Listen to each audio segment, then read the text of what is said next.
Imagine this. A 5-year-old girl is playing outside on a street in Birmingham. A warm afternoon. Her front door is 20 metres away. Her parents are inside.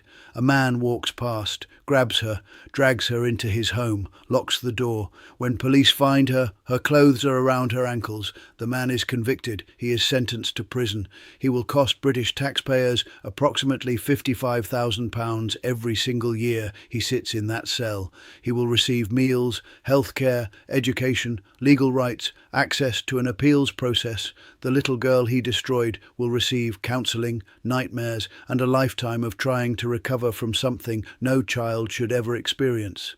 And Rupert Lowe, the MP for Great Yarmouth and the founder of Britain's fastest growing political party, looked at that case and said 5 words that no other sitting politician in Britain has been willing to say. Prison or deportation is too kind. He said it publicly, on the record, with his name attached. And then he went further. He proposed a binding national referendum, a vote for the entire British public to decide whether the death penalty should be reinstated for the most undeniable, most heinous crimes. And he said he would gladly vote in favour. The political establishment erupted. The media called him dangerous. His opponents called him extreme. His own former party called him worse things than that. And 114,000 people joined his movement. Because here is what the establishment refuses to acknowledge. The British public has been asked this question in poll after poll for 60 years. And the answer has been the same every time. A majority of British people support the death penalty for certain crimes. Not a fringe minority, not an extreme fringe, a majority.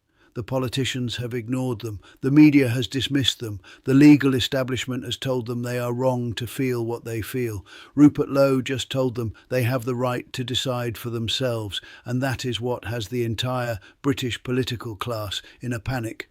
Let us start with the history, because you cannot have an honest conversation about the death penalty in Britain without understanding how the ban happened and who decided it.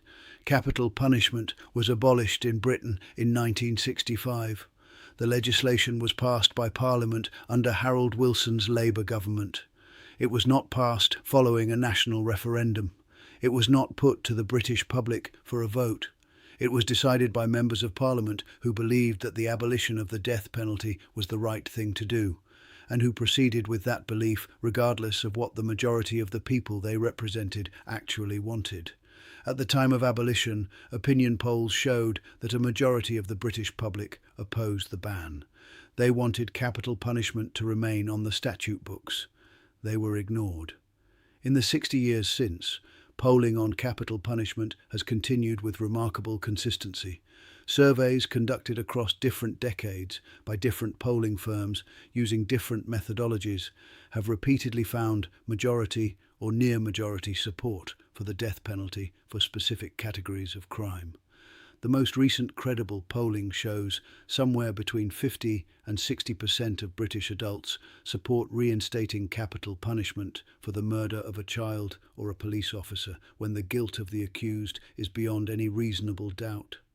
60 years of polling, consistent results. And in 6 decades, not a single British government from either major party has put the question to the public in a referendum. Lowe's proposal is not to reinstate the death penalty.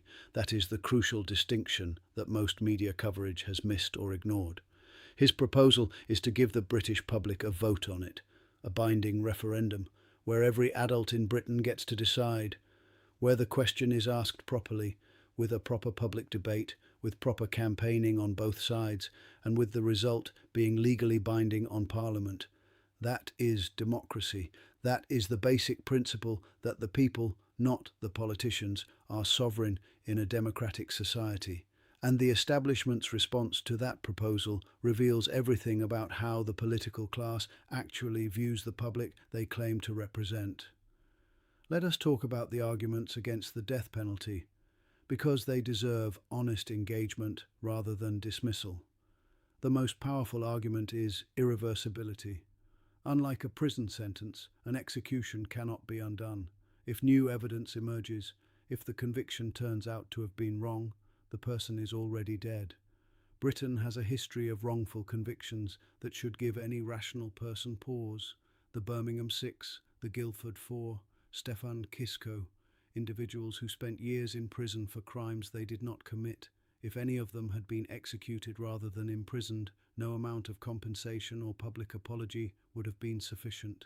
This argument is serious, it deserves to be taken seriously, and Lowe has addressed it directly.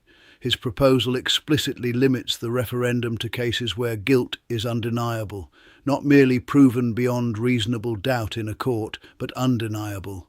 Cases like the Manchester Arena bombing, cases like the Southport murders, cases where the perpetrator was identified on camera, confessed in open court, and has never disputed their guilt.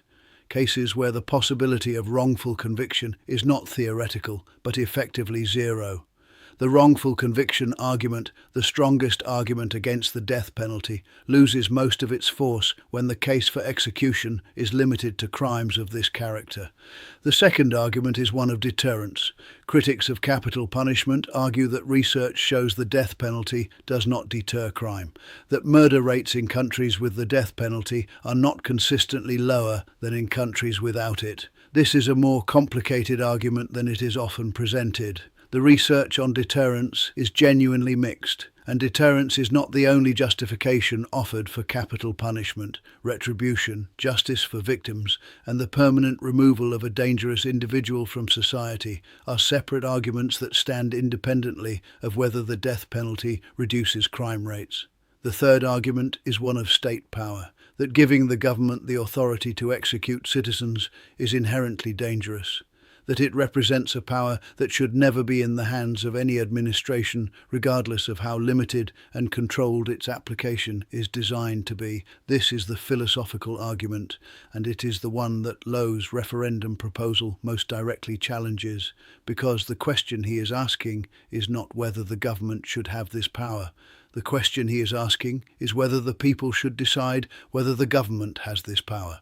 If the British public votes no in a referendum, if a majority of British adults decide they do not want capital punishment reinstated, then the matter is settled democratically. The current position is confirmed not by parliamentary decree, but by popular mandate. If the British public votes yes, if the majority decides that for the most undeniable, most heinous crimes, the appropriate punishment is execution, then that too is a democratic decision, made by the people, not by politicians on their behalf. The argument against holding the referendum is, at its core, an argument that the British public cannot be trusted to make this decision, that the politicians know better, that ordinary people's instincts on justice and punishment are not sophisticated enough to be given legal weight. That argument is one of the most revealing things about the relationship between Britain's political establishment and the people it governs. Let us talk about the specific cases Lowe has cited, because these are not abstractions. These are real people whose crimes and convictions are a matter of public record. Axel Rudakubana murdered 3 young girls at a dance class in Southport. His guilt is not in question. He has been convicted. He is in prison. He is costing British taxpayers £55,000 a year. He recently assaulted a prison officer. Hashem Abedi was a co-conspirator in the Manchester Arena bombing that killed 22 people, including children, at an Ariana Grande concert. His guilt is not in question. He has been convicted. He recently assaulted a prison officer. Lowe's position is explicit. People who commit crimes of this nature, whose guilt is undeniable, who continue to pose a threat to staff, even from within the prison system, the current response is insufficient. Whether you agree with that position or not, it is a position that a significant percentage of the British public shares. The families of the victims have spoken publicly about their feelings regarding justice and punishment in ways that do not align with the current sentencing framework. The political establishment's response to those families has been to offer counselling and victim support services, to explain the process of criminal justice, to express sympathy. Rupert Lowe's response has been to say their feelings are legitimate and that the public should have a say in whether the law reflects those feelings. That distinction is what is driving 114,000 people toward a party that did not exist 6 weeks ago. Now let us talk about what a referendum would actually look like. because Lowe's proposal has more substance than most coverage has given it credit for. A binding referendum on capital punishment would require primary legislation to establish the question, the threshold for passage, and the legal mechanism for implementing the result. It would require a national campaign period, probably a minimum of several months, during which both sides could make their case to the public. The Remain and Leave campaigns in the Brexit referendum, whatever you think of the outcome, demonstrated that the British public is capable of engaging seriously with complex constitutional questions when given the opportunity and the information. A referendum on capital punishment would be the most significant exercise in direct democracy Britain has seen since 2016, and unlike Brexit, where the public was voting on a complicated trade and sovereignty arrangement that even the experts disagreed about, the question being asked in a capital punishment referendum is fundamentally simple. Should Britain have the death penalty for the most serious crimes where guilt is beyond dispute? Yes or no? The establishment's fear is not that the public will get this question wrong. The establishment's fear is that the public will vote yes, and that a yes vote will embarrass 60 years of political consensus and force a fundamental change to the legal framework that the political class built without public consent. That fear is telling. It says everything about who the British political establishment believes the law is for. Here is the bottom line. Britain abolished the death penalty in 1965 without asking the public. For 60 years, consistent polling has shown majority support for reinstatement in limited circumstances. For 60 years, every government from both major parties has refused to put the question to the people. Rupert Lowe is proposing to do what 60 years of British politicians have refused to do: ask, not impose, not reinstate unilaterally. Ask, a binding referendum. Every adult gets a vote. The result is legally binding. Whatever you believe about capital punishment, whether you would vote yes or no, the principle of asking the British public rather than deciding for them is not extreme. It is democracy, and the fact that the entire British political establishment has reacted to this proposal as though it represents a threat tells you everything about how much that establishment trusts the people it governs.